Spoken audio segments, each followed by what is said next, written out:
মিথ্যা সংবাদ পরিবেশন করার দরকার নেই।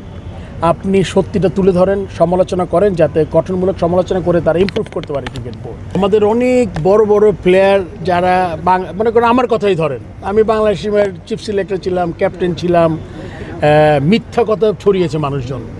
সো এটাও তো খুব একটা ভালো সুখের ব্যাপার না। এই কাজগুলো থেকে বিরত থাকবেন। নাজমুল হাসান পার্টিকুলার না, আমি এবার সবাইকে বলি আপনি সমালোচনা তো করতেই হবে, নাহলে আপনার সমালোচনা না করলে ইমপ্রুভ করবে কেমনে। একটা কিন্তু সবসময় বলি আমরা থার্ড আই হলে গিয়ে জার্নালিস্ট।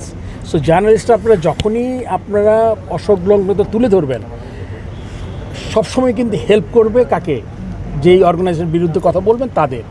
সো মিথ্যা সংবাদ পরিবেশন করার দরকার নেই। আপনি সত্যিটা তুলে ধরেন, সমালোচনা করেন, যাতে গঠনমূলক সমালোচনা করে তারা ইমপ্রুভ করতে পারে ক্রিকেট বোর্ড। সমালোচনার এগেনস্টে না আমরা, তবে হ্যাঁ ব্যক্তিগত পর্যায়ে আপনি যখন কোনো পজিশনে থাকবেন তখন আপনার মন্তব্যটা খুব একটু চিন্তাভাবনা করে করা দরকার আমি মনে করি। বিকজ যেই ছেলে করবে, যার এগেনস্টে করবে, তার স্ট্যাচারটা কি, সে কী করেছে বাংলাদেশ ক্রিকেটে। আপনি যদি আমার কথা বললেন, আমি তো I have pride here that I have served as a player, as a captain, as a chief selector, as a president. So আপনি আমার বিরুদ্ধে একটা কথা বলে দিবেন, মিথ্যা একটা কথা, সেটা খুবই দুঃখজনক। অ্যান্ড যে কথাগুলো বলছে তার স্ট্যাচারটা দেখা দরকার। তার হয়তো খুব বেশি হলে গিয়ে 10-15 বছরের একটা ক্যারিয়ার, আমার ক্যারিয়ার 40 বছরের। অ্যান্ড অ্যাচিভমেন্টে কোনো শেষ নাই। ফার্স্ট 10 ইয়ারে 4-5টা কি প্লেয়ার যারা 17-18 বছর খেলেছে, সেকেন্ড 10 ইয়ারে আরও 8-9টা প্লেয়ার যারা এখনও খেলছে। সো ইসি অ্যাচিভমেন্ট কিন্তু আপনি আমার কাছ থেকে নিয়ে নিতে পারবেন না, আমার ক্যাপ্টেন্সি দিতে পারবেন না, আমার চিফ সিলেকশন নিতে পারবেন না আমার কাছ থেকে, বিকজ এটা আমার নামের সাথে জুড়ে গেছে।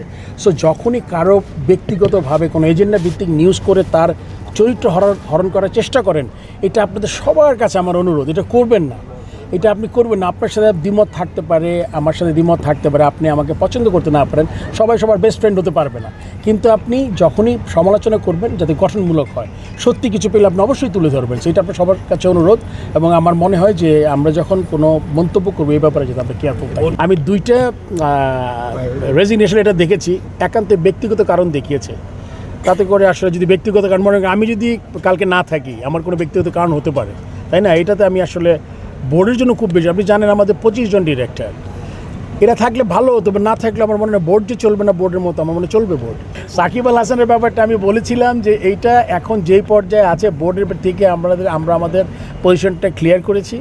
সাকিব আল হাসান এখন তার যেই আইনগত দিকগুলো আছে, এটা গভর্নমেন্টের সাথে বসতে হবে, আইনিভাবে লড়াই করি তার আসতে হবে, এবং লড়াই করার পরে সে যদি অ্যাভেলেবল ফর সিলেকশনে, তারপরে আসবে সিলেকশনের ব্যাপারটা। নতুন সিলেকশন প্যানেল হয়েছে, তারা চিন্তা করবে তার ফিটনেস কী করবে না, কতটুকু দরকার। তবে Sakib is a player, is a brand, যেটা বাংলাদেশ ক্রিকেটে আমার মনে এখনও যে অবস্থায় সে আছে, তাতে করে একটু ঝালাই করলে সে বাংলাদেশ টিমে খেলতে পারে।